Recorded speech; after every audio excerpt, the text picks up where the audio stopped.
y algunas otras cositas más. Vamos a empezar con el infarto renal. El infarto renal es lo mismo, si se acuerdan, no pasó mucho tiempo de que vimos infarto agudo del miocardio. Bueno, es muy parecido, pero solamente que en una arteria renal. ¿No? Esta es la arteria renal principal, de ahí se va a dividir en la arteria suprarrenal inferior, segmentaria, y se van a subdividir en estas arterias de menor calibre, digamos, que van a ir a agregar toda la parte de la corteza renal y la parte del parénquima, ¿no? Entonces, por eso es fíjense, esta característica de la irrigación son importantes para cómo se va a ver después cuando pidamos una tomografía y cómo se va a ver un infarto, ¿no? Porque en este caso, a diferencia del infarto agudo del miocardio, que teníamos otro algoritmo diagnóstico para un infarto renal, nuestro método diagnóstico de elección va a ser una tomografía. Y no una tomografía simple, sino una tomografía con contraste. Entonces, ese es el gol estándar para el diagnóstico, ¿no? Entonces, es la necrosis del parénquima renal, que es secundaria a la interrupción brusca del flujo sanguíneo, ¿no? Algo que lo obstruye, impide el flujo de sangre, genera isquemia arterial, necrosis y posteriormente el infarto renal, ¿no? Es la muerte de la célula, en este caso de las nefronas, ¿no? Se va a obstruir puede obstruirse la arteria principal, que ahí sí estamos fregados, o se puede obstruir cualquiera de las ramas, digamos, que salen de la arteria renal. Las principales causas, el tromboembolismo por enfermedad cardiovascular. Miren hasta dónde llega la enfermedad cardiovascular. ¿Se acuerdan de cuando veíamos arritmia cuando estábamos llevando cardio? La arritmia que genera tromboembolismo más frecuentemente, ¿cuál sería? ¿Se acuerdan? Fibrilación auricular. La fibrilación auricular. Que generalmente cuando hay una causa estructural con dilatación auricular va a favorecer la formación de trombo, y la misma dilatación va a favorecer la aparición de focos ectópicos generando una arritmia auricular, y esa arritmia auricular muchas veces, sobre todo las que son intermitentes, digamos, las que no son las persistentes, son las que menos generan tromboembolismo. Las que van a generar más tromboembolismo son las que entran y salen y vuelven a ritmo sinusal y vuelven a salir y entran y salen de fibrilación auricular. Esas son las más peligrosas. Entonces, no solamente puede llegar a producir una embolia cerebral, digamos, un stroke, también puede irse ese trombito a cualquier parte del cuerpo, y uno de esos lugares puede llegar a ser las arterias renales, ¿no? En menor frecuencia que el resto, pero también hay que tener en cuenta que puede generarse una trombosis renal, también puede generarse una trombosis mesentérica, que es una patología grave, mortal, ¿no? Si no se diagnostica a tiempo. Las trombosis mesentéricas terminan con muerte segura, ¿no? Se isquemia todo el intestino. Sin intestino nadie puede vivir. Aparte de eso, hace que se multipliquen bacterias a ese nivel, y generalmente cuando entran y el diagnóstico es tardío de la trombosis mesentérica, abren y tienen que cerrar así como abrieron y esperar la muerte. No hay otra solución. Entonces, por eso los diagnósticos que no sean infartos con tromboembolismo como este tienen que siempre tener en cuenta en el algoritmo diagnóstico, ¿no? Porque como son raros, no pasa nada, pero algunas veces ya los diagnósticos son tardíos y ya no hay nada para hacer, ¿no? Otras causas pueden ser traumatismo, la drepanocitosis, que es una enfermedad de la sangre, de los glóbulos rojos. Hay como una anemia falciforme, se deforman los glóbulos rojos y favorecen a trombosis y la obstrucción de vasos. Esa es la drepanocitosis. Y la disección aórtica, muchas veces la disección aórtica, que son abdominales, de la aorta abdominal, que van para abajo, a veces son suprarrenales, o sea, antes de donde salen las arterias renales, y la disección va bajando, cosa que llegan a obstruir las dos arterias renales, y hasta ahí llegó los riñones, ¿no? Entonces, esto no se olvide, ¿no? Esta es como empieza con la obstrucción, isquemia, necrosis, infarto. Lo mismo que en el coronario, pero a nivel renal.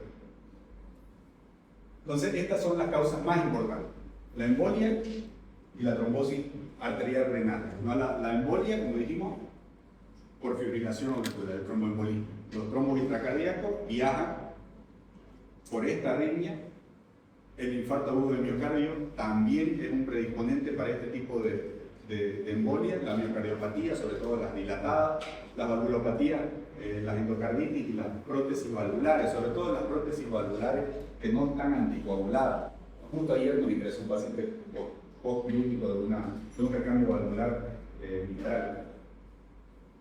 Y desde el día de hoy ya está anticoagulado. Anticoagulado porque es una válvula mecánica. Y las válvulas mecánicas, al ser un cuerpo extraño en el corazón, generan, por la turbulencia de la sangre, generan coágulos. Entonces ese paciente tiene que estar anticoagulado de por vida. En el momento en que no esté anticoagulado, genera trombo y puede ser mortal para él porque puede viajar a cualquier parte y puede generar discapacidad permanente si llega al cerebro y tapa la arteria cerebral media o la carótida interna hasta ahí llegó. Entonces por eso también es una causa. Y las trombosis de la arteria renal pueden aparecer sobre todo cuando hay aterosclerosis. También esto se relaciona con lo que estuvimos viendo de aterosclerosis. ¿Se acuerdan de cómo se formaban las placas de ateroma? Cómo se rompían las placas, cómo se producía una adhesión plaquetaria y la formación de trombos. Bueno, es muy parecido, pero a nivel renal, ¿no? Es lo mismo. Puede ser por una lesión vascular, por una disección de la arteria misma, no como la anterior que vimos, la disección de aorta puede producir también esto, pero en este caso la disección de la misma arteria renal puede llegar a producir una isquemia aguda, ¿no? O los estados de hipercoagulabilidad. En estados de hipercoagulabilidad hay que sospecharlo cuando el paciente presenta trombos a repetición. Lo que se solicita son, por ejemplo, el factor 5 de Leigh, ¿no? Que es muy frecuente, es algo genético que genera estados de hipercoagulabilidad. Y pacientes que tienen cáncer en alguna parte de su cuerpo, también, sobre todo los hematológicos, ¿no? Las leucemias, los linfomas, pueden llegar a generar estados de hipercoagulabilidad. Después, otro tipo de cánceres también, los cánceres de pulmón, sobre todo, los de mama. Y otras causas, digamos, menos importantes que esta, pero menos frecuentes en realidad, pero no menos importantes: las vasculitis, los traumatismos renales, procedimientos endovasculares o cirugía, displasia, estados protrombóticos que se relacionan con la hipercoagulabilidad también, y algunos idiopáticos que no se sabe por qué se generó la isquemia. Esta es la fisiopatología, ¿no? Primero se genera la embolia, la trombosis, hay una obstrucción a nivel de la arteria renal, disminuye obviamente el flujo sanguíneo, produce isquemia, posteriormente hipoxia celular, se necrosa todo el tejido, todo el parénquima y se produce el infarto, ¿no? Generalmente, como les decía, la lesión es en cuña, tiene una base y tiene un vértice. Eso es por la disposición de las arterias segmentarias que llegan al riñón, ¿no? Por eso les dije que presten atención en la anatomía de las arterias en el riñón, porque eso es lo que se va a obstruir y va a dar esta característica que en cuña, una lesión en cuña, la base va a ir hacia la cápsula renal y el vértice va a ir hacia el hígado. Ahorita lo vamos a ver cuando veamos una tomografía. Las manifestaciones clínicas van a ser esas, ¿no? Dolor lumbar es el característico. Se va a asociar muchas veces con náuseas, con vómitos, con hematuria, fiebre, hipertensión arterial, dolor a la palpación, a la puñopercusión, ¿no? La puñopercusión positiva, elevación en el laboratorio de la creatinina, va a haber falla renal, principalmente cuando hay compromiso renal bilateral. Cuando el compromiso es bilateral, va a haber alteración de la función renal, sobre todo de la creatinina y de la urea, ¿no? Se puede confundir con un cólico renal porque la aparición es súbita. Como el cólico, de igual forma, la aparición es de repente. Estaba normalmente caminando y de repente sintió el dolor a nivel lumbar intenso. Entonces, por eso se puede confundir con un cólico renal o se puede confundir también con una pielonefritis, porque si ustedes, si ustedes lo ven así, náusea, puñopercusión positiva, fiebre, hematuria, es una pielonefritis. y normalmente se confunde con pielonefritis. De hecho, le dan tratamiento antibiótico y lo mandan a la casa, y cuando vuelve porque persiste el dolor, ya viene con una isquemia que prácticamente es irreversible, ¿no? Por eso siempre hay que tenerlo en cuenta, ver algunas otras cosas, solicitar laboratorio, por ahí si se lo piensa y se lo sospecha. Sobre todo el principal laboratorio que se tiene que solicitar es una LDH, que es lo que va a dividir las aguas entre una pielonefritis y en este caso una isquemia renal, ¿no? Si es que genera confusión. Muchas veces el cuadro clínico no es como está escrito en el libro, ¿no? Cada paciente es distinto. Ayer le decía, en medicina 2 más 2 no es igual. Hay que individualizar a cada paciente, ¿no? Los libros y las guías son eso, son una guía para que nosotros vayamos viendo a cada paciente de forma individual. Entonces acá la LDH es clara, ¿no? Es la lactato deshidrogenasa, que es una enzima que se va a liberar cuando hay necrosis. Entonces se necrosa el tejido, en este caso del parénquima renal, va a salir, digamos, a la circulación y va a aumentarse, pero muchísimo, ¿no? Generalmente arriba de 1500 aumenta. Se puede encontrar también hematuria, proteinuria, son inespecíficas, ¿no? Las leucocitosis, también la elevación de la creatinina y alteraciones de la función renal, digamos, uria también elevada. Pero la clave es esto, ¿no? LDH muy aumentada, que en una pielonefritis no tiene por qué aumentarse la LDH, ¿no? En cualquier infección no se tiene por qué aumentar. Un cólico renal tampoco. Pero cuando hay necrosis y hay estructura celular, la LDH se va a aumentar, pero a niveles muy altos. Esto es claro. El diagnóstico principalmente se hace con tomografía de abdomen con contraste. Eso, acuérdense siempre, una tomografía de abdomen sin contraste generalmente no nos sirve para nada, muchas veces, ¿no? Siempre tiene que tener contraste. Siempre que ustedes soliciten una tomografía de abdomen, tiene que tener contraste, porque es la única forma de poder identificar las estructuras, incluso hasta el intestino se puede identificar con contraste. Sin contraste no nos sirve de nada. O sea, pedir una tomografía sin contraste es lo mismo que pedir una radiografía, solo que 500 bolivianos menos, ¿no? La radiografía cuesta 50 y una tomografía puede llegar a 400, 500, dependiendo del lugar donde la hagan. Entonces, tomografía sin contraste no nos va a servir. Para un cálculo renales, ¿no sea suficiente una radiografía? Se puede pedir una radiografía de inicio si se sospecha, ¿no? Si no, se puede pedir una urotac. Lo que se está utilizando ahora más son las urotomografías.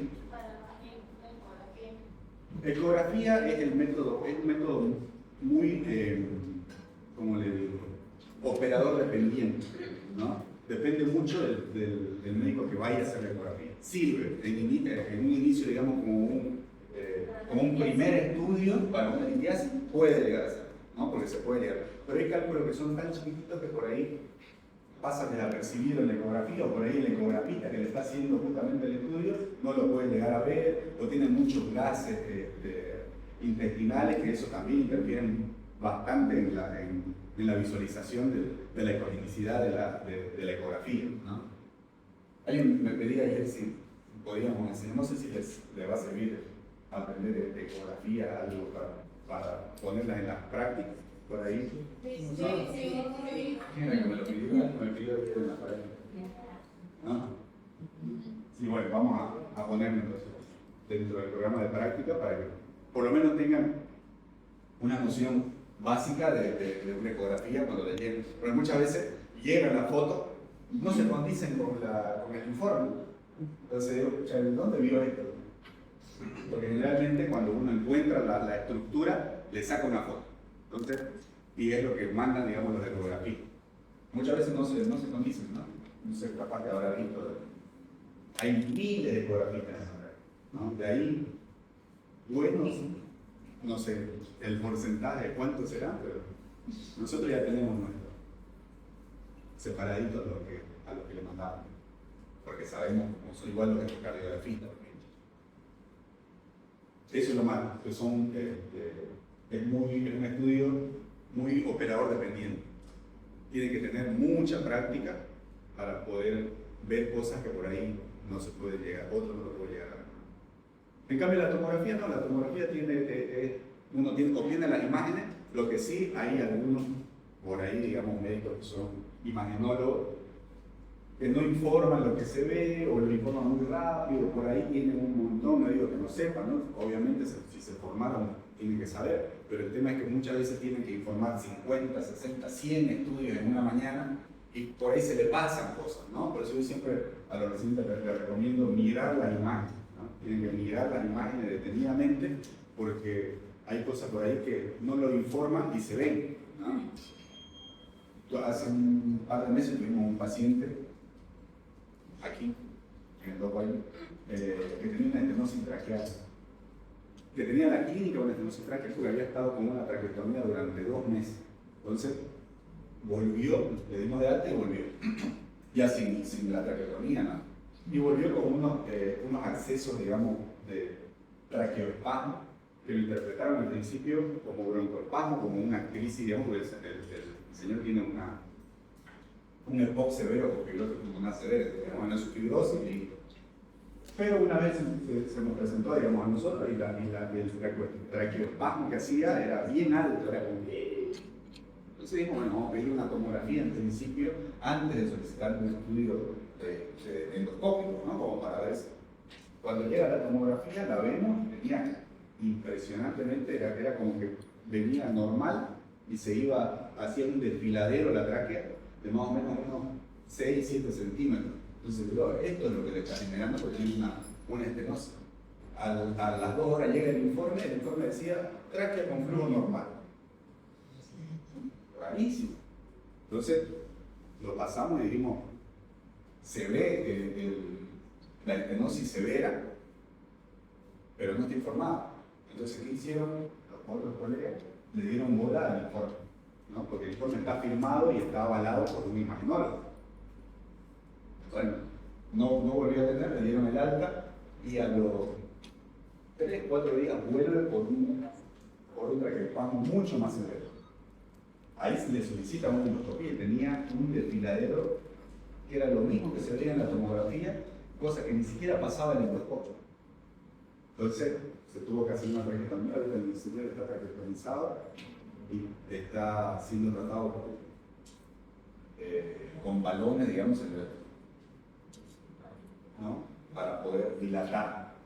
Va a necesitar un estén, pero miren, se perdió casi mucho tiempo solamente por un informe mal hecho. Entonces, por eso siempre tienen que prestar atención a la imagen. Lo que se va a ver era lo que decíamos, ¿no? Un área hipodensa, hipoperfundida de forma triangular, o sea, en forma en cuña, que va a corresponder a un territorio renal que se infarta. Acá, por ejemplo, fíjense, esto acá, hipodenso, negrito, ese es el infarto, ¿no? Este riñón de acá está normal, pero acá está infartado. Lo mismo acá arriba. Este ya tiene una extensión mucho mayor que el de abajo, pero esa disposición es la que adquiere una disposición en cuña que tiene una base hacia la cortical y hacia el ilio el vértice, ¿no? A veces se puede llegar a pedir también una angiotomografía, que es una tomografía con contraste que la reconstruyen, que vamos a ver ahorita una. Y esto se lo puse acá porque es importante. Sin contraste no es suficiente, tienen que solicitarla con contraste. Entonces la tomografía nos va a permitir ver la magnitud del infarto, cuánto tiempo tiene. Cuando ya está así de negrito, hipodenso, muy hipodenso, lo más probable es que ese infarto tenga más de 48 horas, ¿no? A veces cuando no está tan hipodenso, el infarto es mucho más reciente, más nuevo. La atenuación baja, la forma de cuña, la base hacia la cápsula y el vértice hacia el quimo, ¿no? Este es un corte coronal que te está mostrando acá en el polo inferior de riñón, un área de infarto. Un 17% abarca. Acá también, fíjense, acá esta es la base del infarto y acá está el vértice. Esa es la disposición en cuña. El diagnóstico diferencial, bueno, dijimos con el cólico renal, que es por ahí con lo que más se puede llegar a confundir por el dolor intenso. Van a compartir el dolor y la hematuria, ¿no? El dolor va a ser de inicio súbito, muy intenso, y puede haber hematuria en el examen de orina, ¿no? Lo que no van a compartir es la LDH, que es muy elevada en el infarto, generalmente es normal en el cólico renal. La tomografía que va a haber el defecto de perfusión en cuña, y la tomografía en el cólico renal lo que van a ver es el cálculo, la obstrucción que le está produciendo el dolor. Factor embólico frecuente, la litiasis urinaria, puede haber hipertensión arterial en el infarto renal, sobre todo en los crónicos, como vamos a ver en la estenosis renal que se va a extender en el tiempo, puede haber hipertensión arterial de un difícil manejo. Y en el cólico renal hipertensión no va a haber. A veces por el dolor puede llegar a haber, pero una vez calma el dolor se va la hipertensión. El tratamiento va a depender principalmente de la etiología, del tiempo, de la evolución, de extensión del infarto y del estado clínico, de cómo se encuentra el paciente. Si es un trombo, que es una causa tromboembólica, lo principal va a ser la anticoagulación, ¿no? Iniciar la anticoagulación lo más rápido posible desde el diagnóstico. En algunos pacientes seleccionados con diagnóstico precoz, porque generalmente el diagnóstico, como les decía al principio, es tardío, ¿no? Uno va a sospechar otra cosa y lo va a tratar por ahí como una pielonefritis o como un cólico renal. Entonces, si no, va a ver que no cede a los 3, 4 días, 5 días, va a decir, bueno, vamos a pedirle una tomografía con contraste a ver qué pasa. Y ¡pum!, se encuentra con el infarto. Entonces ya ese infarto es tardío, no se puede, digamos, hacer la revascularización. Sí, hay que anticoagularlo para eliminar y evitar que se siga, digamos, necrosando ese tejido, pero en caso de que el diagnóstico sea antes de las 48 horas, o sea que sea precoz, se puede hacer trombolisis, se puede hacer una trombectomía endovascular, ¿no? Se hace un cateterismo, se llega hasta la arteria renal donde está la obstrucción y se hace la trombectomía, ¿no? Se hace como una mallita, agarran el trombo y lo extraen, ¿no? Esa es una trombectomía. Se puede hacer una angioplastía también o una cirugía en situaciones ya seleccionadas, pero va a depender mucho del tiempo de isquemia, ¿no? O sea, siempre pensando en que se puede llegar a salvar tejido, entonces hay que hacer esto si el diagnóstico es muy precoz. Si no, anticoagulación directamente, que la mayoría llega a anticoagulación. Entonces, y tratar la causa, ¿no? Es fundamental también. Si es una fibrilación auricular, bueno, anticoagularlo según indicación. Si es una aterosclerosis, control de los factores de riesgo. Si es una vasculitis, bueno, tratamiento de la enfermedad subyacente que está generando la vasculitis, así sea que es el lupus eritematoso sistémico, hay que tratar el lupus, corticoides, anticoagulantes si es necesario. Las complicaciones, bueno, pérdida permanente de parte del tejido, o sea, la parte que se infartó y se necrosó, ya no va a servir. Insuficiencia renal aguda, si el infarto es masivo, va a perder prácticamente la funcionalidad de ese riñón, como este, por ejemplo, que le quedó un pedacito nada más acá. Hipertensión secundaria, ¿no? Eso porque se activan los mecanismos de defensa, ¿no? El sistema renina-angiotensina-aldosterona se va a activar, entonces va a generar hipertensión por eso. Infarto recurrente, si persiste la causa embólica, también puede volver a tener otro infarto en cualquier parte si es que no se soluciona la causa embólica. Entonces, es lo que les decía, hay infartos agudos y infartos crónicos. Generalmente los agudos es por una obstrucción aguda, por sangre, por un líquido subcapsular, o los crónicos por cicatrices o riñón retraído. Diagnóstico diferencial, lo que habíamos visto. Esta es la diferencia entre un agudo y un crónico. El inicio generalmente es súbito en el agudo, el crónico es más progresivo, ¿no? Se va presentando durante semanas, meses, incluso años, porque la isquemia no es súbita, ¿no? Va generando isquemia progresiva, no es como este acá que se tapó completamente. La lesión es isquémica en el agudo con necrosis reciente y el daño estructural en el crónico es permanente. El dolor de inicio brusco, acá en el crónico a veces incluso puede no haber dolor. Y la LDH también va a marcar acá elevada en relación al otro, ¿no? La creatinina puede aumentar rápidamente, no es la regla, pero en el otro, en el crónico, sí, la elevación va a ser persistente y en el tiempo va a ir aumentando progresivamente con una insuficiencia renal crónica, ¿no?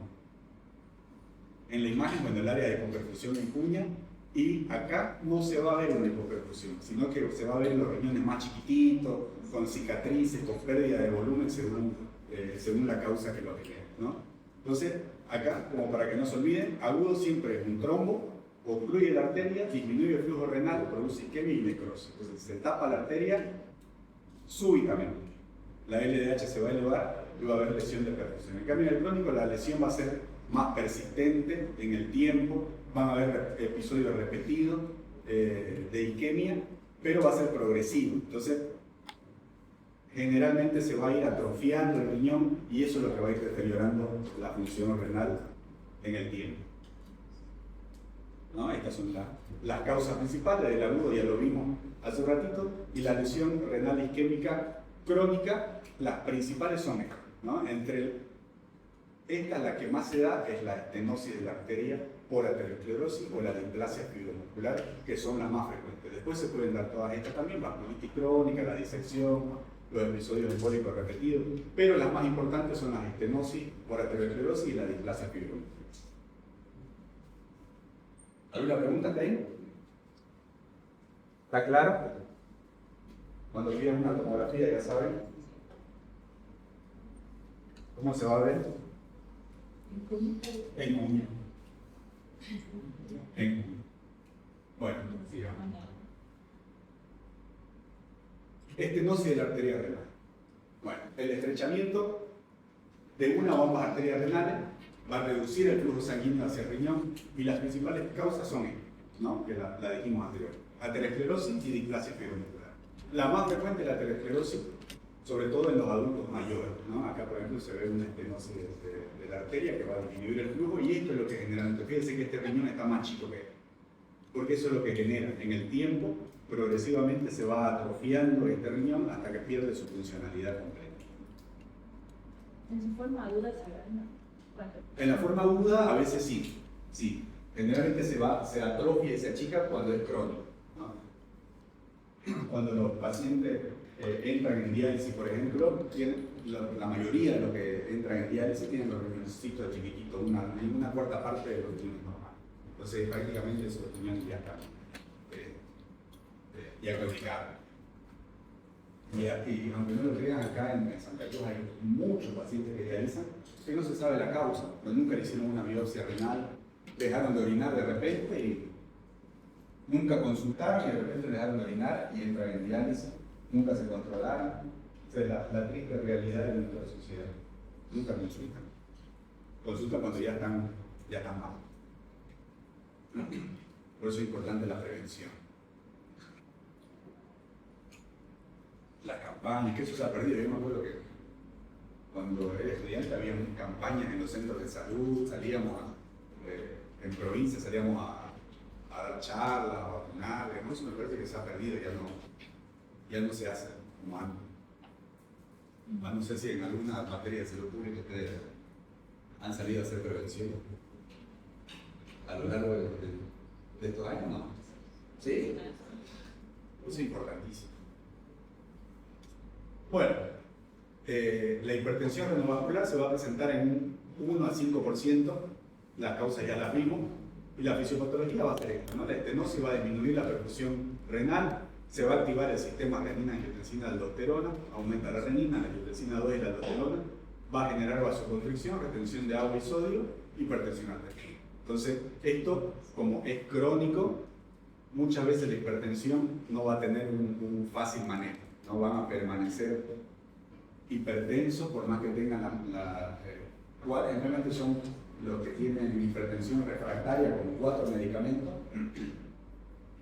y no responden. Entonces siempre hay que parar las orejas ahí, ¿no? Cuando hay hipertensión que es resistente y es refractaria. Hay que estudiar el riñón. La característica clínica, bueno, hipertensión de difícil control, de inicio brusco, deterioro de la función renal, posible soplo abdominal, siempre igual hay que ocultar las arterias renales para ver si no hay algún soplo, lo vimos en semiología, ¿no? Se oculta con la campana. En algunos casos, edema agudo de pulmón recurrente, sin causa aparente. ¿Sí? La causa de la hipertensión no controlada, a veces se puede llevar. El diagnóstico de ecografía Doppler renal, igual como les decíamos, operador dependiente, angiotomografía o angioresonancia. Y el tratamiento, bueno, controlar los factores de riesgo, el tratamiento antihipertensivo, la revascularización se reserva para pacientes seleccionados. No todos van a revascularización. A veces controlando los factores de riesgo se puede disminuir la aterosclerosis y disminuye la estenosis.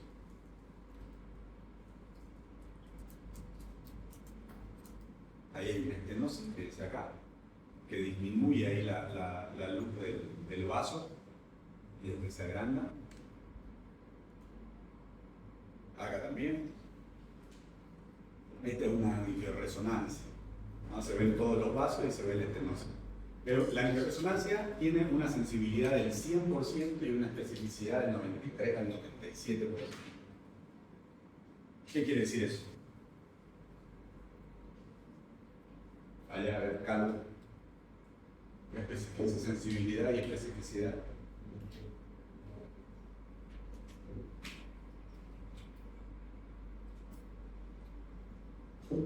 Lo vimos ayer eso.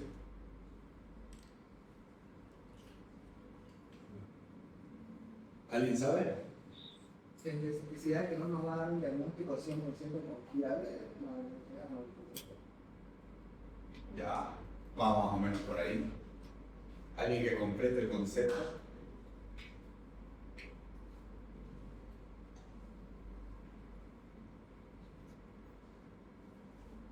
Se agachan, porque no. Como ya sabe, ya sé sus nombres y ya se agachan. No vea, John se oculta detrás de eso. La sensibilidad se refiere a que nos da el diagnóstico certero de que puede ser una estenosis. 100%. Ya, va más o menos por ahí. Más o menos por ahí. ¿Nadie? ¿Alguna estadística? En metodología de la investigación. ¿Ah?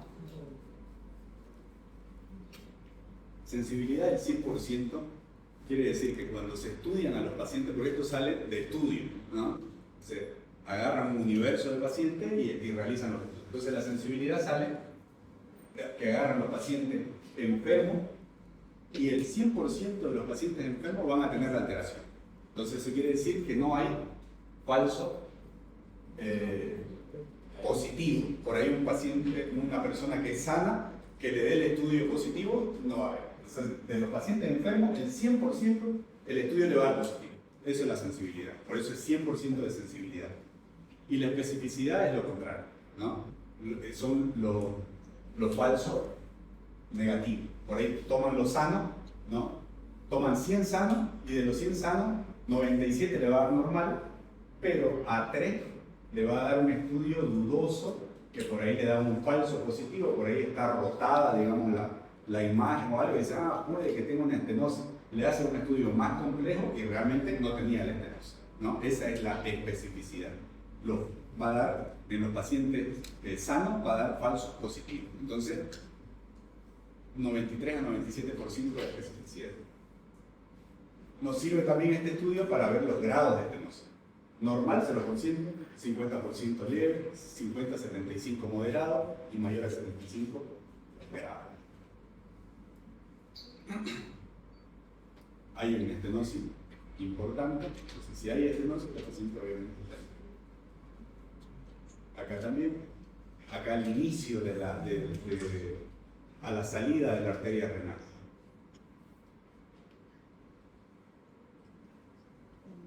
¿Quedó claro lo de sensibilidad y especificidad? ¿O hay duda? A ver.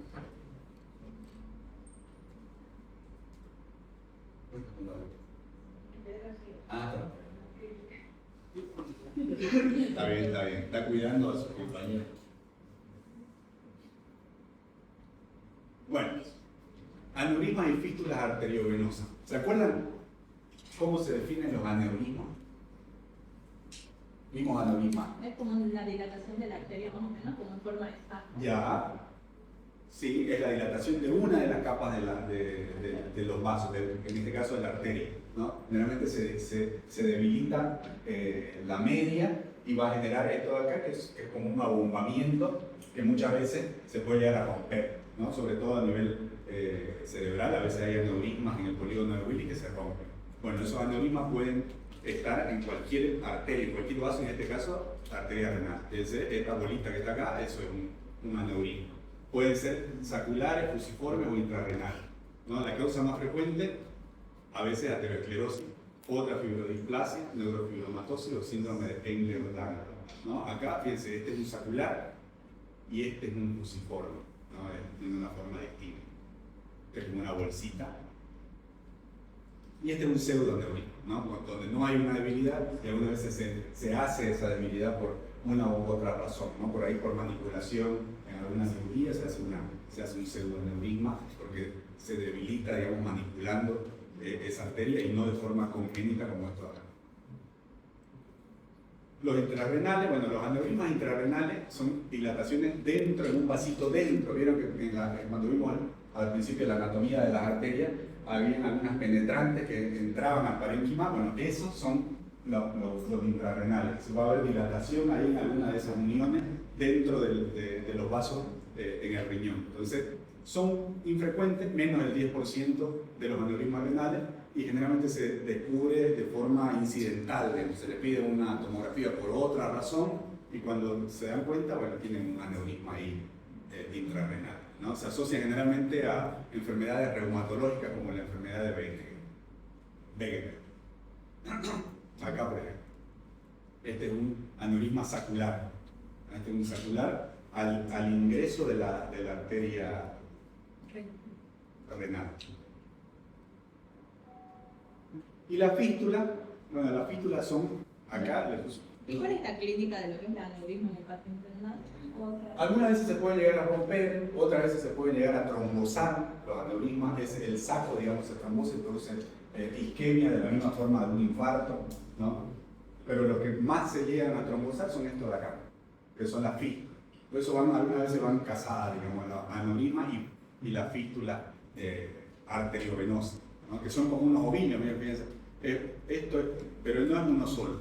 Hacen como varios vasos que se unen entre arteria y vena y se debilitan completamente, que se puede llegar a romper y otras veces se puede llegar a trombosar, ¿no? Sobre todo si el paciente tiene hipercoagulabilidad por alguna u otra razón, ¿no? Generalmente son congénitas, pero las adquiridas son las más frecuentes, 70-80% por traumatismo, alguna cirugía, tumores o inflamación directamente. Fíjense que acá se ven, son como un ovillo, o sea, se forma un ovillo entre arteria y vena que se entrelazan entre ellas y se intercomunican y al final se pueden llegar, como les digo, a romperse o a trombosarse. Esta es una arteriografía. Acá hay.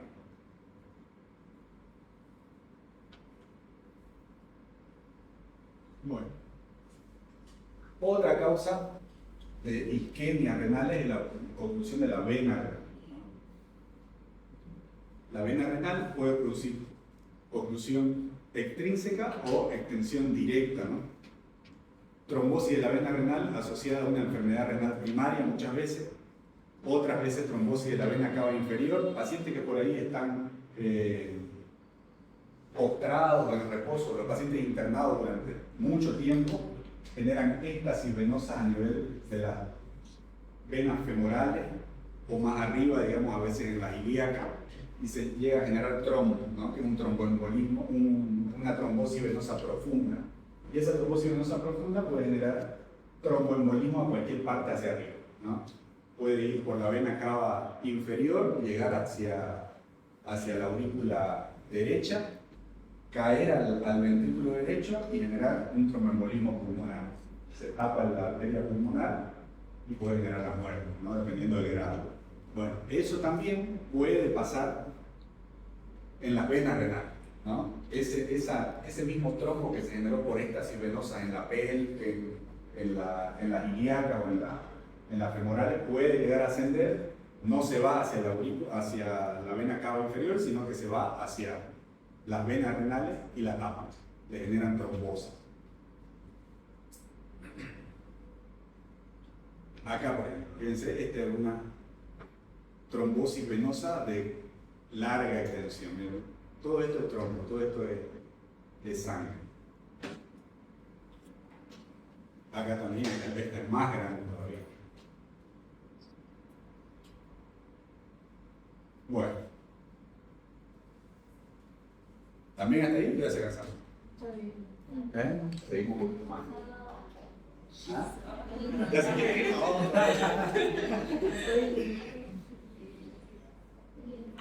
Bueno, hoy no hace frío como para que digan, no hay ni, pero... ¿Ah? No, sí, vamos a seguir, vamos a seguir. Sigamos. Esa es la actitud. ¿Ah? ¿Qué? No hay 10. No hay 10. No hay 10. No.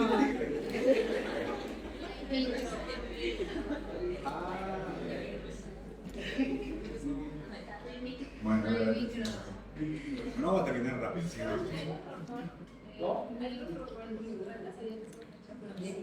Hay un monte. ¿Cuándo?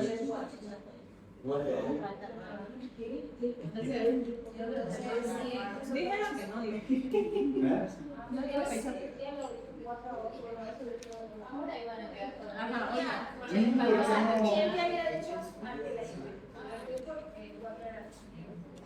Lo que nosotros hablamos es que estas 2 semanas, o sea, esta semana y la que viene, íbamos a avanzar y cuando terminemos, hasta, así fue literal, hasta cáncer de próstata, que es el último tema, le avisemos para que pongamos eso. Eso fue lo que él... Él termina. Sí, Pero igual, digo, no importa, los espero, porque sabe que estamos atrasados. Tanto nosotros como el grupo... El grupo H. Es que suele terminar su temario y a la semana de examen. Por eso, claro, bueno, por eso si termina, no. Pero nos dijo que no iba a La esperar. semana la siguiente, claro. Incluso al día siguiente les avisó una vez. Ah, sí, claro. Como es el Bueno, director de carrera, no hay yo les digo lo que hablamos, que fue eso, ¿no? Que estas 2 semanas avancemos y que cuando terminemos el temario le avisemos para poner la fecha. Si quiere que la decidamos solo. Vamos a ver. A mí por lo menos no me ha dicho. Tiras del uretero. Puede haber obstrucción ureteral intrínseca y extrínseca, ¿no? La intrínseca es cuando se obstruye directamente el conducto, como vemos acá. Principal causa, un calculito que obstruyó el uréter y que generó hacia arriba. ¿Qué genera cuando se obstruye? A nivel del pelvis acá. ¿Sí? ¿Está bien? ¿Alguien está? Hidronefrosis, ¿no? Entonces, si no se desobstruye rápidamente, le pasé al grupo la uropatía obstructiva, está todo ahí. Entonces, si no se desobstruye rápidamente, puede generar daño del parénquima y producir una insuficiencia renal a la larga, ¿no? De hidronefrosis. Entonces, esta es una obstrucción ureteral intrínseca. Cálculos ureterales lo más frecuente. Tumores de células transicionales del uréter también pueden llegar a producir lo mismo. Cambios inflamatorios también en la mucosa, en la pared ureteral, van a originar contractura y una peristalsis insuficiente, cosa que también puede llegar a producir hidronefrosis y también pueden llegar a producir obstrucciones. ¿No? Un calculito hay que sacar. Y la obstrucción ureteral extrínseca es cuando las estructuras alrededor del uréter van a comprimir el uréter y lo van a obstruir, ¿no? No hay daño, digamos, en la parte interna del conducto, pero sí las estructuras adyacentes lo comprimen hacia la columna y lo obstruyen, ¿no? Uno de esos, estreñimiento grave, por ejemplo, ¿no? Una vez, creo que, no sé si con algún grupo había un paciente que tenía una miocardiopatía dilatada por Chagas y que también tenía un dolicomegacolon, que para él era normal ir al baño cada semana o cada 10 días. Entonces, eso a la larga puede llegar a obstruir el uréter de forma intrínseca y producir una obstrucción, ¿no?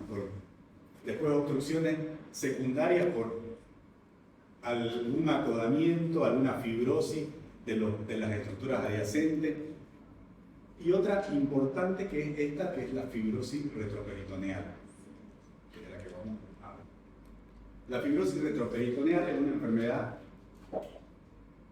muy infrecuente, ¿no? Es una en 1.000.000. Imagínense lo infrecuente que es que una en 1.000.000 por año, ni siquiera una en 1.000.000 por año. También se llama fibrosis retroperitoneal idiopática o enfermedad de hormón. Es una afección muy rara, se da con crecimiento del tejido fibroinflamatorio en la parte posterior del abdomen y eso puede comprimir los uréteres y también los vasos sanguíneos y puede producir a la larga un daño renal, ¿no? Se pueden comprimir los dos uréteres o uno de los dos produce un proceso inflamatorio que va a involucrar todos los tejidos retroperitoneales sobre las vértebras, va a empujar hacia atrás. Las causas más importantes son las idiopáticas, ¿no? Un 70-80% no se sabe cuál es, por qué se da. Aparte es infrecuente, no sé si alguna vez en su vida se van a tratar como una enfermedad de hormonas. En caso que se la toquen, van al reumatólogo, lo tratan los reumatólogos. Las causas distintas a las idiopáticas, enfermedades malignas, ¿no? Linfoma de Hodgkin, cáncer de mama, cáncer de colon, lo pueden producir también. Algunos medicamentos, como este, que es la metisergida, que se utilizaba antes, es un compuesto derivado de la ergotamina, que producía muchos efectos secundarios. Entonces ya se dejó de usar hace más de 20 años, no se utiliza, pero en algunos libros todavía figura. Porque una de las características también era que producía esto, ¿no? La enfermedad de hormona. La clínica va a ser inespecífica, ¿no? Dolor lumbar, malestar, anorexia, pérdida de peso, epidemia. Raramente se infecta. El diagnóstico va a ser por urografía excretora o ureterografía retrógrada. La ecografía puede llegar a ayudar, tomografía, resonancia o una PET-TC, ¿no? Que es la tomografía por emisión de depósito, que es muy sensible y específica la tomografía por emisión de depósito. Acá en Santa Cruz creo que hay un solo lugar que lo hace, que es el centro nuclear, que está por la Pampa. Y después creo que hay que ir a uno en La Paz, que es otro que hace tomografía por emisión de depósito, después no. Y es carísimo. El tratamiento, algunas veces hay regresión espontánea, otras veces tiene que ser quirúrgico, o sea, también corticoides necesita como coadyuvante. Si es quirúrgico, el ureter se tiene que disecar quirúrgicamente de esa placa gigante fibroelástica y siempre que se opera se manda biopsia del tejido fibroso para ver si no hay algo más y cuál es su característica. La obstrucción secundaria de enfermedad maligna, la obstrucción ureteral asociada con enfermedad maligna diseminada es un suceso terminal. O sea, ya prácticamente cuando hay obstrucción ureteral, porque el tumor avanzó tanto que ya no hay nada para hacer. Algunas veces en cáncer, en tumores pélvicos, cérvico-uterino, se produce algo que se llama pelvis congelada, donde todos los órganos de la pelvis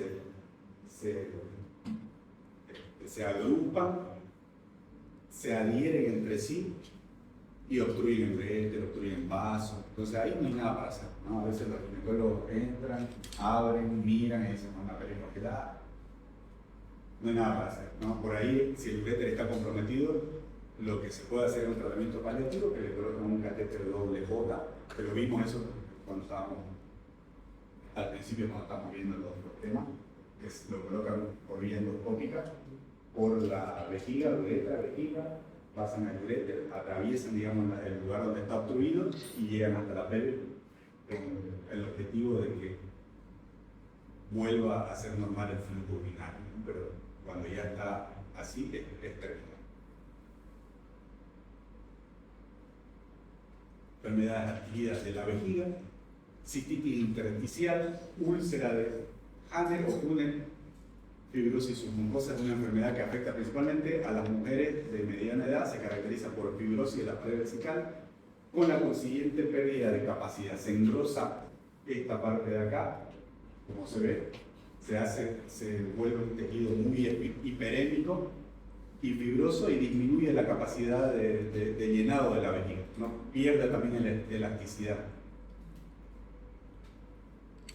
Entonces, se va a producir por obstrucción de los linfáticos vesicales, secundaria cirugía, o por alguna infección o infecciones a repetición, por factores hormonales también.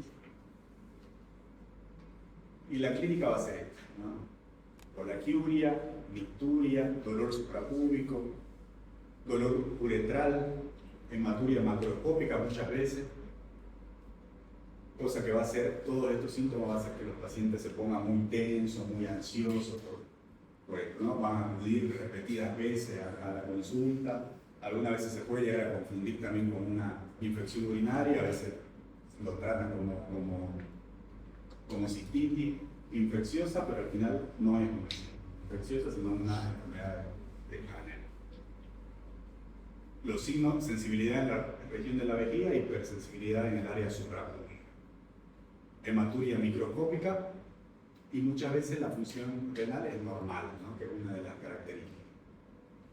Los datos radiológicos, las urografías excretoras muchas veces son normales, a menos que haya ya, por la disminución de la capacidad de llenado de la vejiga, puede que haya reflujo vesicoureteral, ¿no? Por ahí eso es lo que se puede llegar a encontrar. El cistograma se va a ver con poca capacidad, y en la cistografía se va a observar muchas veces reflujo hacia arriba. La cistoscopía es diagnóstica para ver la capacidad que tiene, la mucosa, las características. En un paciente que no ha sido tratado antes, la mucosa de la vejiga puede llegar a ser normal. Si ya tuvo otras instrumentaciones en la vejiga, otras cistoscopías anteriores, entonces ya va a tener otra característica, ¿no? Va a ser más cicatrizal, más punteada, con signos hemorrágicos, congestivas y demás cosas. Diagnóstico diferencial con ulceraciones, con tubérculos, con pluria, y en la zona endémica, esquistosomiasis, que van a generar también úlceras vesicales, pero depende de dónde viva el paciente. Las complicaciones: estenosis ureteral gradual y el reflujo y su secuela. ¿Qué secuela puede dejar el reflujo vesicoureteral? ¿O qué complicaciones da? Ya lo llevamos anteriormente.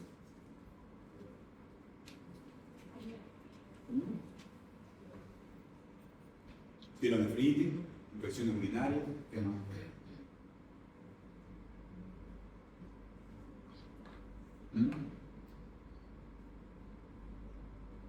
¿Qué más?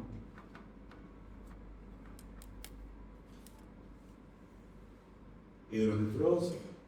La hidronefrosis va a llevar a daño del parénquima, daño del parénquima va a llevar a insuficiencia renal progresiva. Esas son las secuelas que puede llegar a tener. El tratamiento: se puede hacer una sobredistensión hidráulica, ¿no? Líquido adentro de la vejiga para que se pueda llegar a distender, lavado vesical con nitrato de plata, a veces lo hacen los urólogos. Electrocoagulación también superficial de la mucosa que está hendida, instilación de algunos compuestos dentro de la vejiga. Se puede hacer tratamiento coadyuvante con prednisona durante 21 días, siempre que hagan tratamiento con corticoides más allá de los 10 días. El descenso siempre tiene que ser progresivo, eso no solamente para esto, sino para cualquier tratamiento con corticoides. Dosis alta pueden dar hasta 10 días y suspender, pero dosis alta por más de 10 días ya tienen que hacer una disminución progresiva de la dosis, ¿no? Un tapering. ¿Por qué eso? Porque se puede llegar a producir insuficiencia suprarrenal. No se olviden de eso. Antihistamínicos también se puede dar por vía oral, heparina, y en algunos casos cirugía. Otras medidas de apoyo: relajantes muscular o vesicales. Si hay infección, antibióticos. En la uretritis senil también los supositorios vaginales van a ayudar. Incontinencia urinaria. La mayoría de los pacientes que tienen posterior a una cirugía de próstata van a tener incontinencia urinaria, ¿no? Después de una prostatectomía es la complicación más frecuente de presentarse, ¿no? Ya sea después de una prostatectomía radical o transuretral, cualquiera de las dos, más frecuentemente la transuretral, que como se ve acá, es a través de endoscópica, puede llegar a producir una incontinencia urinaria por un daño intrínseco del esfínter uretral, del músculo liso y del esfínter voluntario. Entonces el tratamiento de eso siempre es quirúrgico, ¿no? Hay que hacer tratamiento de la complicación. A veces control urinario mediante un esfínter artificial, se va a formar un tubo con un colgado, hacen un colgadito y hacen como un esfínter para que no refluya, digamos, para que no salga la orina, para que no tenga incontinencia, porque normalmente en la noche se despiertan los pacientes con la cama mojada, porque no sienten cuando es involuntario y va a salir eso. Entonces, el tratamiento por ahí puede llegar a ser un colgado. La enuresis es la micción involuntaria en la cama, generalmente en los niños, en los chicos mayores de 3 años, cuando ya empiezan a avisar que quieren ir al baño, de la nada, de repente, se hace nuevamente en la cama, ¿no? Muchas veces en un 30% el problema es psicológico, ¿no? Puede ser que haya tenido un hermanito, o tenga problemas en el colegio, o alguna situación, digamos, psicológica que le esté produciendo esto. Estas son las causas, ¿no?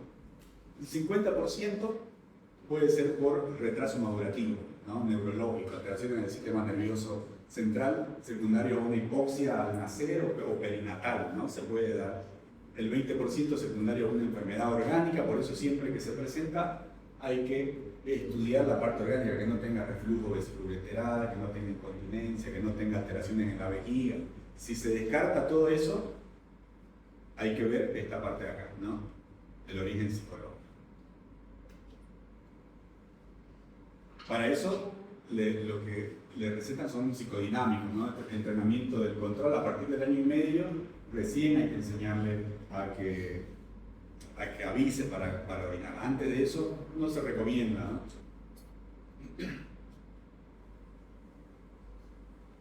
Esto es lo que le decía, el nacimiento de un hermano puede retroceder el patrón infantil. Algunos chicos incluso que ya hablan, dejan de hablar cuando nace su hermano. No sé si le pasó a alguno de ustedes.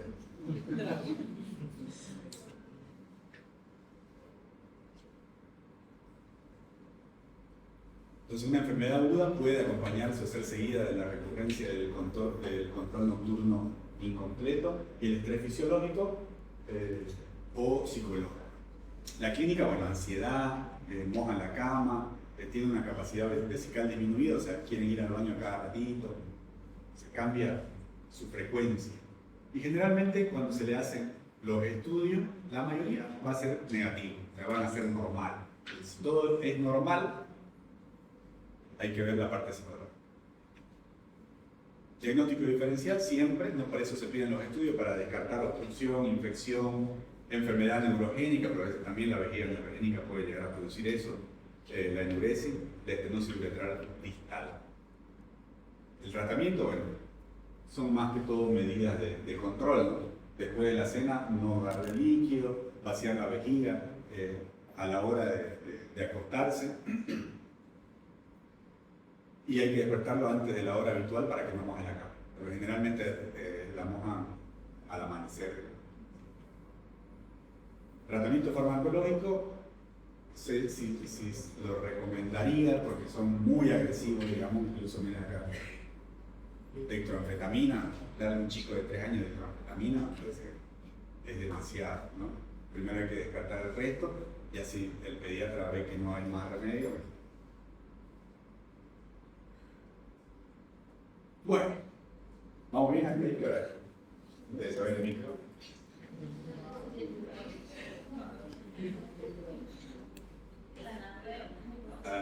¿Más pasa? ¿Cómo? ¿Más de las 11? No, ¿verdad? Cuerpos extraños en la vejiga. Este señor, para más placer sexual, se metió un tenedor por la tetra.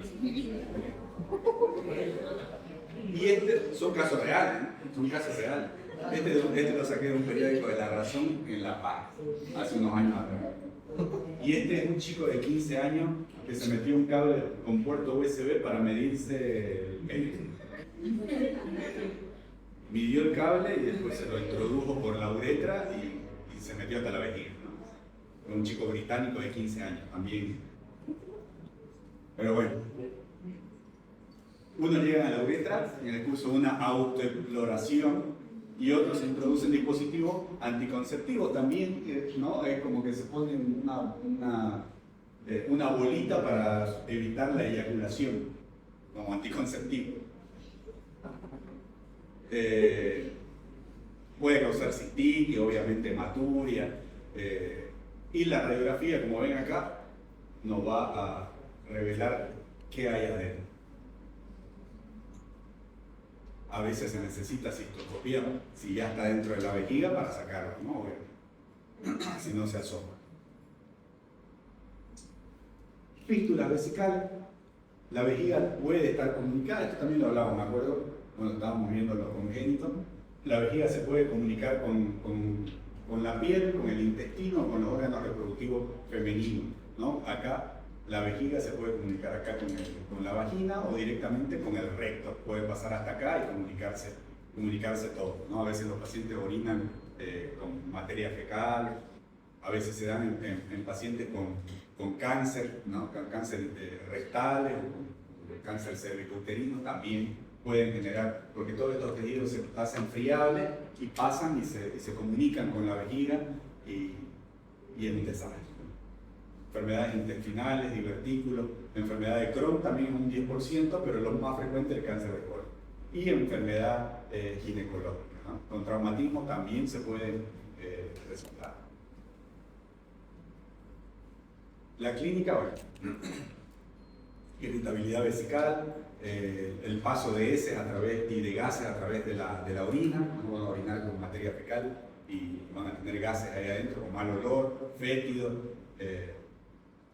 ¿no? Cambio en los hábitos intestinales, signos de obstrucción intestinal y sensibilidad abdominal.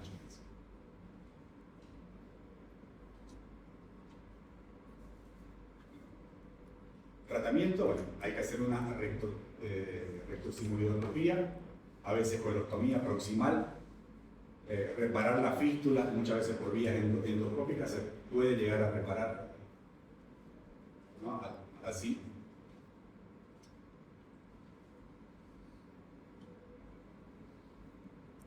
La lipomatosis vesical y perivesical es otra enfermedad. También es llamada lipomatosis pélvica, es una enfermedad muy rara, es benigna, ¿no? Puede llegar a crecer muchísimo ese tejido graso que encapsula toda la vejiga y todo el recto. No se conoce la causa, algunas veces produce obstrucción, disuria. La cistitis hemorrágica no infecciosa, estas son patologías como para que las conozcan, ¿no? A veces son muy frecuentes, ¿no? Como en el caso de la enfermedad de oro. Una en 1.000.000, me dicen.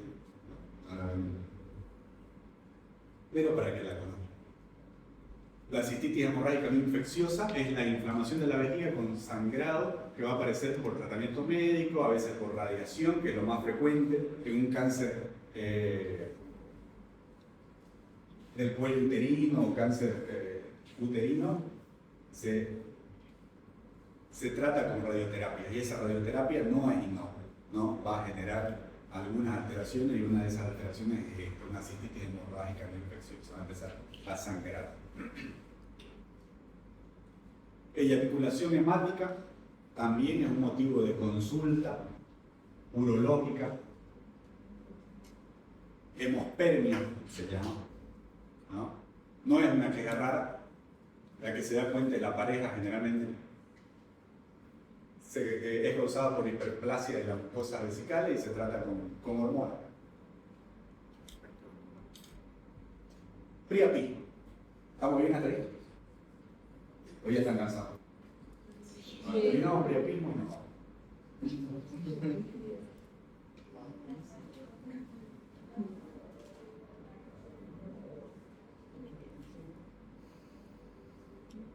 Aunque no lo crean, el priapismo es una urgencia de dolor.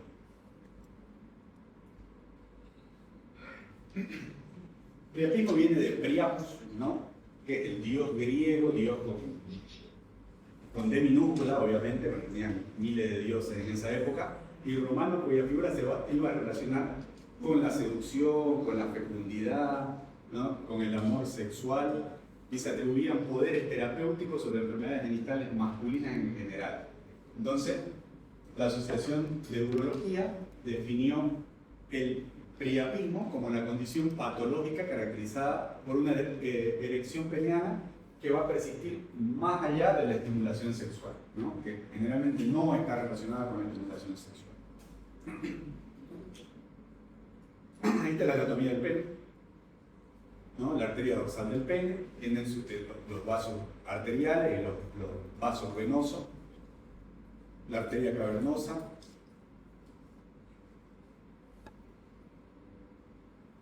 El priapismo se va a clasificar en priapismo de flujo bajo o isquémico y el priapismo de flujo alto que no presenta dolor, ¿no? Y el priapismo recidivante, que se va a volver a presentar si se presentó una vez. El 95% es isquémico, es veno-oclusivo, de bajo flujo, y este isquémico es la urgencia urológica, porque hay que drenar eso, si no, va a perder el órgano. En cambio, el no isquémico se puede llegar a presentar, no tiene las mismas características que ahora la vamos a comparar. El de bajo flujo, el veno-oclusivo, es la forma más común de priapismo. Generalmente se va a presentar con erección dolorosa y una rigidez máxima. Se caracteriza por una clínica por la ausencia de flujo sanguíneo cavernoso. El priapismo isquémico va a tener una duración mayor a 4 horas y se va a comportar como un síndrome compartimental, o sea, puede llegar a isquemiar todo alrededor.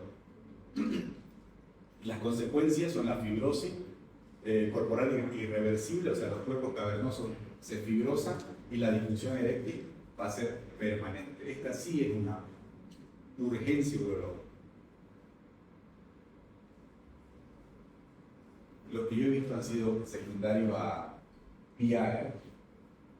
Se clavan 3, 4, por más que se puedan llegar a morir, y llegan a la emergencia con priapismo mayor a 4 horas, doloroso, isquémico, que tienen que meterle 10 agujas para poder drenar al paciente. Hay personas exageradas.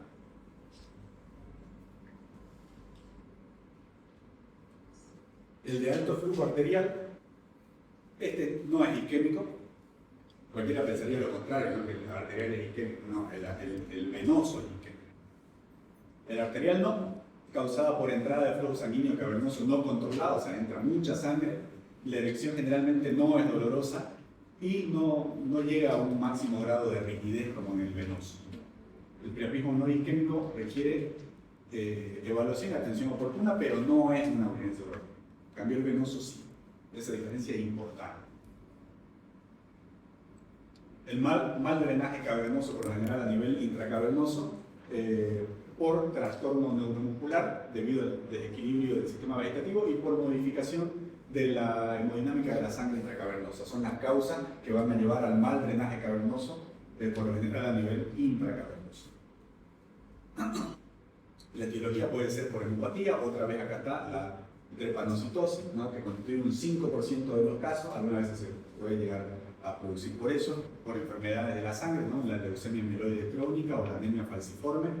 Las causas vasculares también, tromboflebitis infecciosa, estado de hipercoagulabilidad, también pueden llegar a producir priapismo. Antihipertensivo, vasoactivo, como el sildenafil, ¿no? Heparina, antipsicótico. Causas neoplásicas también pueden llegar a haber, como cáncer pélvico, de pene, de próstata, de vejiga o de testículo, metástasis de cáncer urológico también, traumáticas, neurológicas, ¿no? Neurológica también es una causa importante de priapismo. idiopático en el 30 al 50% de los casos. La clínica, bueno, la exploración física, la anamnesis, van a permitir precisar los antecedentes, ¿no? El contexto, la aparición y la duración del priapismo. Y el examen gasosmétrico, la sangre que sale cuando se está drenando, se le hace una gasometría, ¿no? Así como la gasometría arterial, pero de la sangre del pene. Esta es la gasometría arterial, ¿no? De bajo flujo, sirve para diferenciarlo también, a veces con la clínica se puede llegar a diferenciar por la rigidez y por la duración, pero otras veces hay que hacerle una gasometría a esa sangre extraída, ¿no? Bajo flujo tiene un pH menor a 7.5 y el alto flujo mayor a 7.5. La PCO2, la PO2 y el color. Esto es característico. El color oscuro venoso generalmente es de bajo flujo cuando se lo drena, y el arterial brillante cuando es de alto flujo. También hay que pedir un hemograma para ver perdió mucha sangre en caso del drenaje, o estudio de hemostasia con un coagulograma. El tratamiento, lo que hay que obtener es la detumescencia, ¿no? Que baje la rigidez, evitar la recidiva y evitar la secuela eréctil. Hacen cara de los hombres. Vamos a ver ahorita el tratamiento. El tratamiento ahí sí van a hacer. Entonces hay que hacer una punción evacuante de los cuerpos cavernosos, muchas veces con agujas número 14, que son las más gruesas.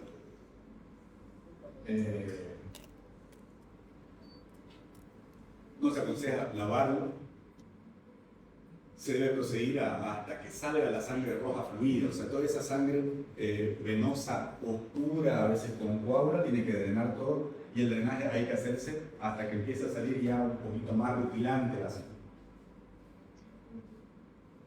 Y hay que comprimir el pene en la base para evitar hematoma. Acá hay una, esta es delgadita, ¿no? La que una vez pusimos que eran 5, número 14, a todo alrededor, porque no se podía llegar a drenar. Este ya lo hicieron con jeringa, que también se puede llegar a hacer.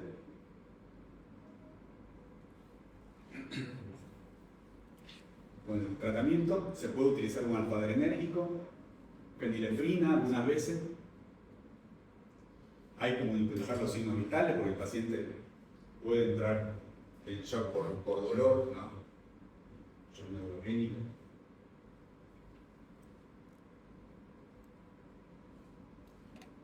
Y el tratamiento quirúrgico, bueno, se realiza si fracasó, ¿no? Si fracasó el drenaje y todo el tratamiento médico que se realizó, bueno, tratamiento quirúrgico. Se realiza una fístula cavernoesponjosa distal o próxima para poder drenar completamente.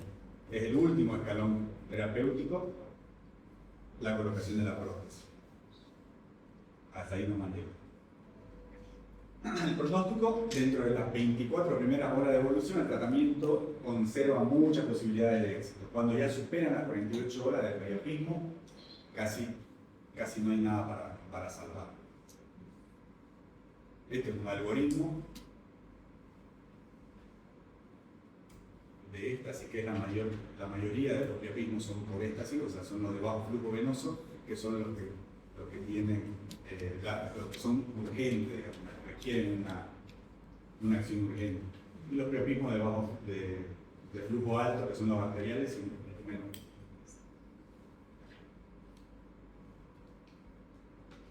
Bueno, el resto lo vimos en las anteriores clases, que fimosis, parafimosis, igual se lo puse acá para que después lo lean, torsión testicular, así que después les paso. Entonces nos vemos el día sábado